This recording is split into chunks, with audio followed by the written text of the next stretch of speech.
Hi, you guys, it's me, Giovanni, and as you can see from the title, this is going to be my story. I came up with this idea of just sharing with you guys because I wanted to give you more of who I am, like, because I'm trying to break out of my shell. I'm kind of really shy, depending on the situation, and I started doing videos a couple years ago, and stopped, took a hiatus, and I recently got back into it like the beginning of this year, but I haven't been posting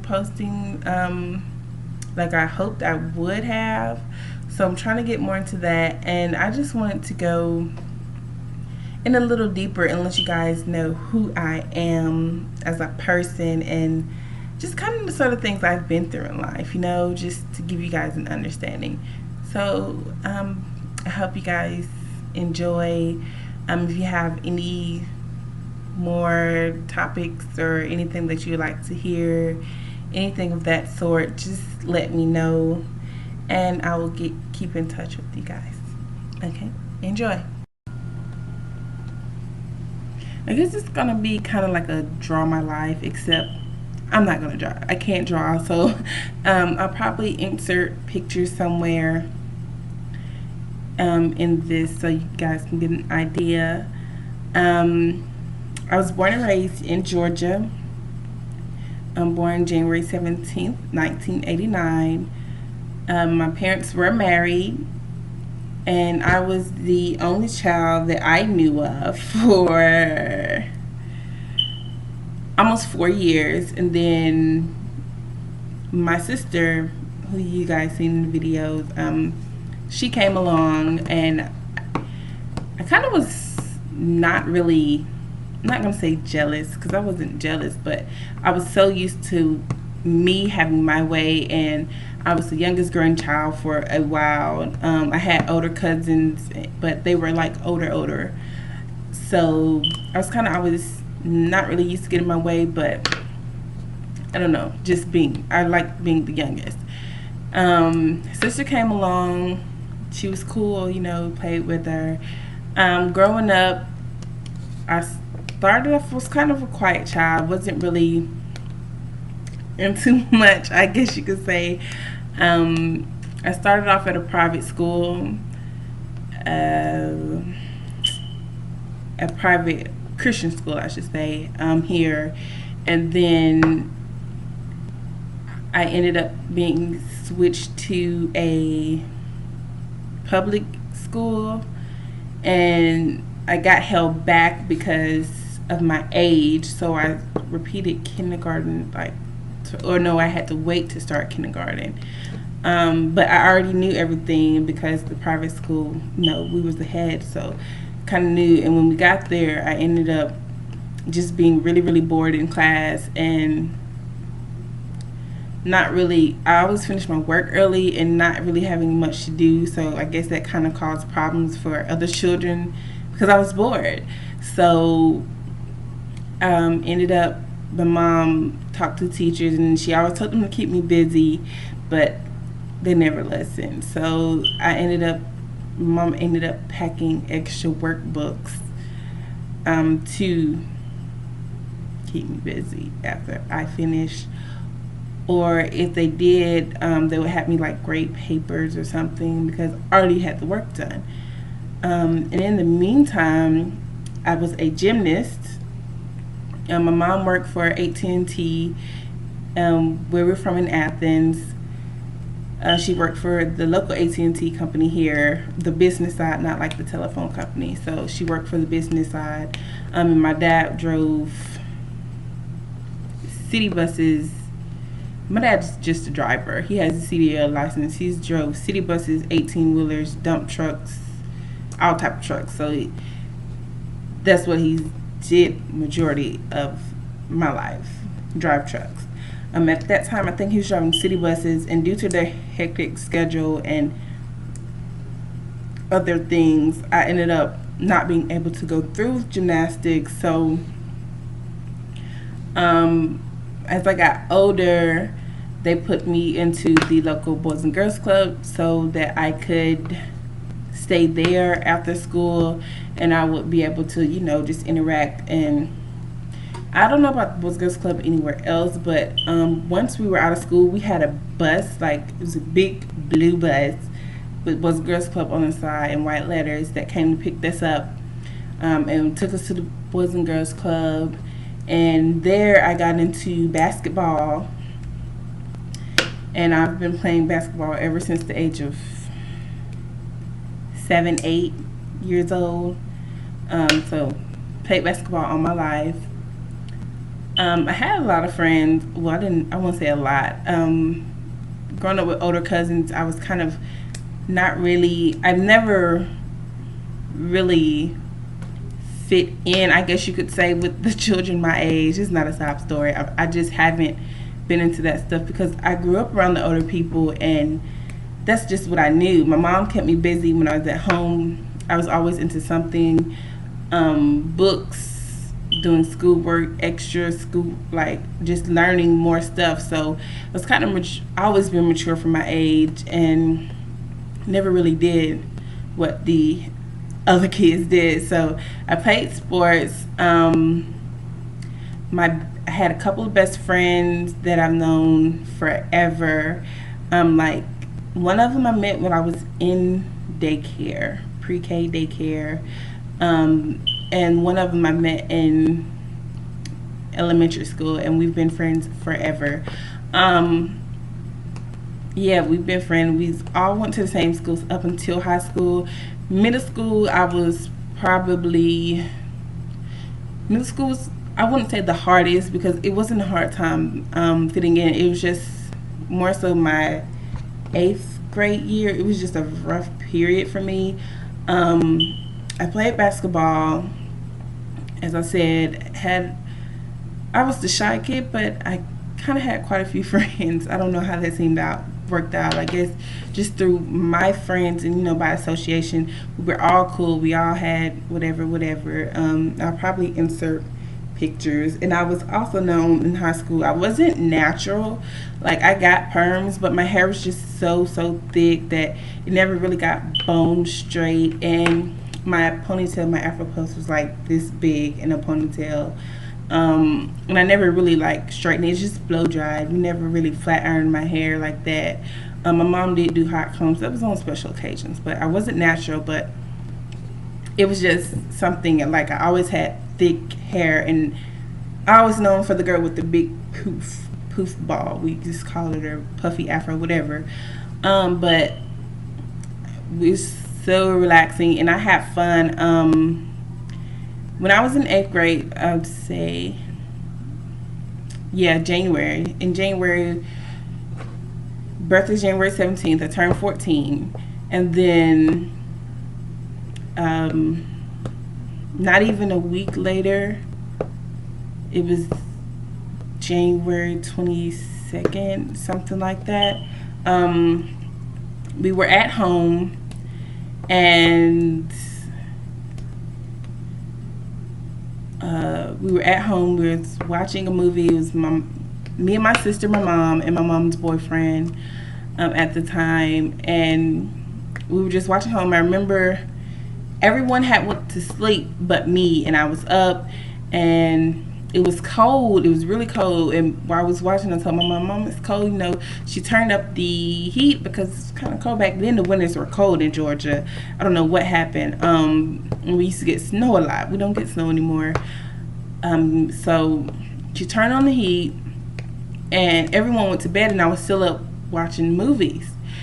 And after I got tired and cut off the TV, went to bed, I'm not really sure what happened next. All I remember is, how you're kind of in a daze, or like when you're sleeping, it's kind of like a dream. And in the dream, I kept hearing people call my name, and I wasn't waking. I remember sweating a lot, and I'm like, oh my God, it's so hot in here. And I woke up, and I went to go turn down my thermostat, because each room had a thermostat. So went to go turn the heat down, and I turned it down and it was like, oh my God, it's still so hot. So I'm half asleep. I went to turn the doorknob and it burnt my hand, and I couldn't figure out why. And that's when I realized, once I opened the door, I used my shirt to open the door, and I could see the smoke filling the hallway. Our house was on fire, and I was the only one in the house. Everyone else had gotten out. So I went to my window, and the way our house, it was all one level, but the windows by the bedroom had like sticker briar bushes. I don't know what you call them, like they're with the pointy leaves. We call them sticker briars down here. I don't know. Well, this is what I call them. Each one had a sticker briar on the side, and we had screened-in windows. And I remember having a desk. It's kind of like how my room is set up now. It's kind of freaky.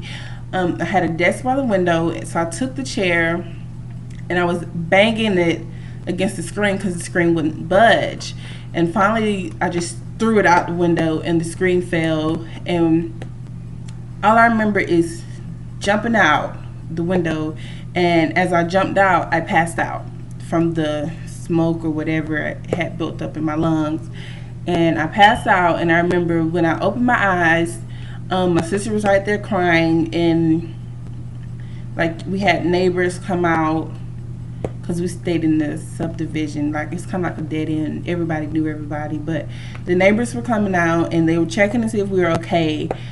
But I couldn't find my mom or her boyfriend, so we went around the side of the house, and their mom's boyfriend was, apparently he had boosted my mom back up, or somehow she got back into the house trying to get me out.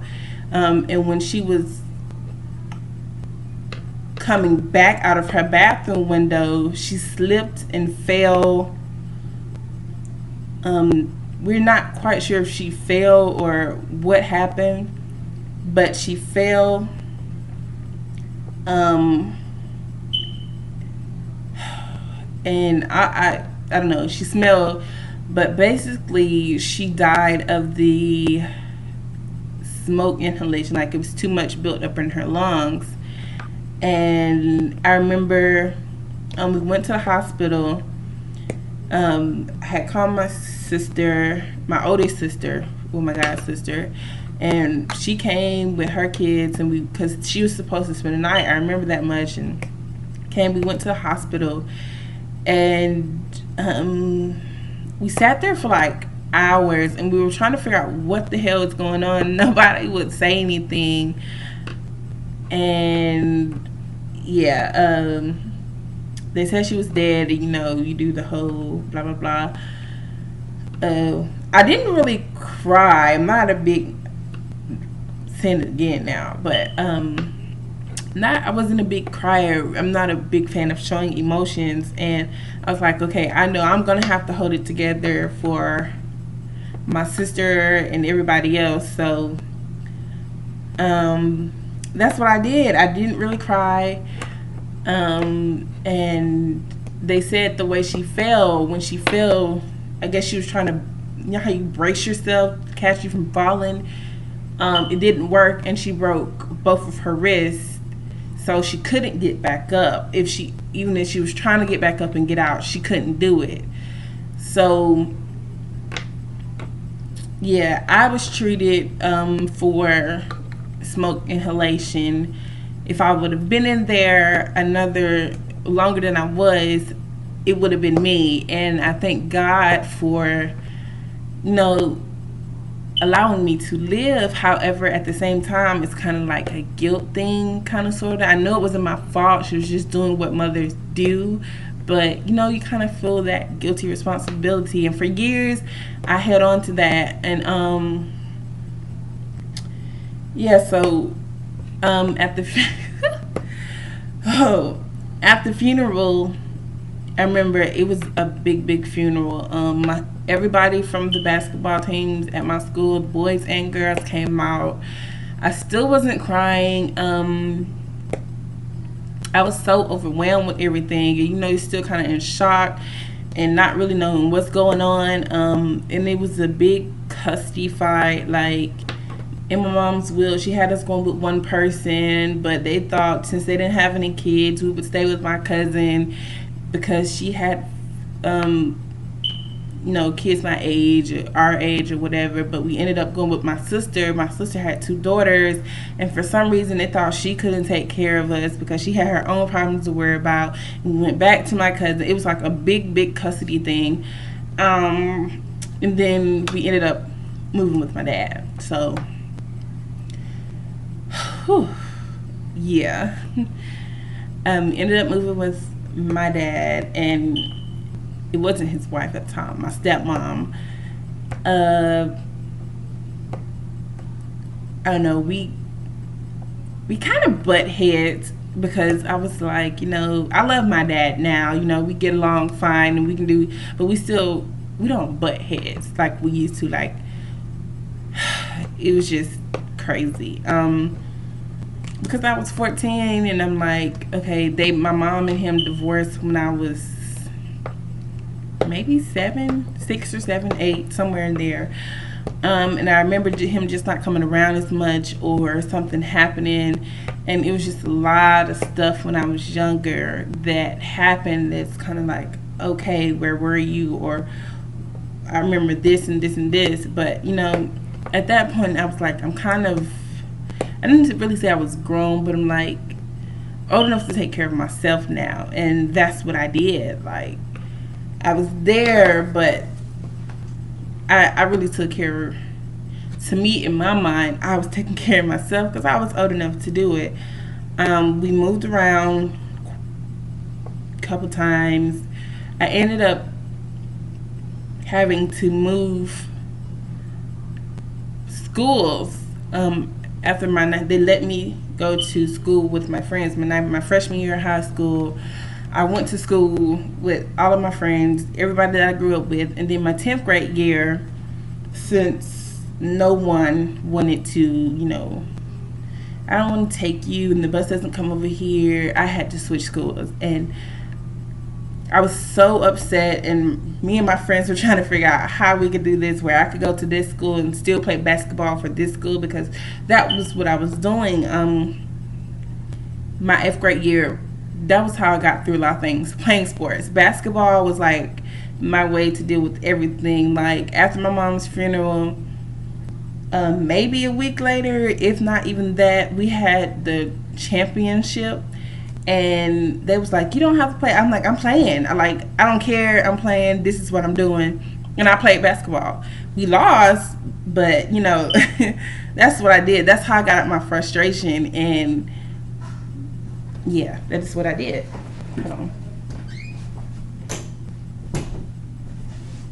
And then, so in high school, I switched over. And it was a new school, not really new people, because Athens is really not that big. So, it's like you kind of know everybody. What? Child, what?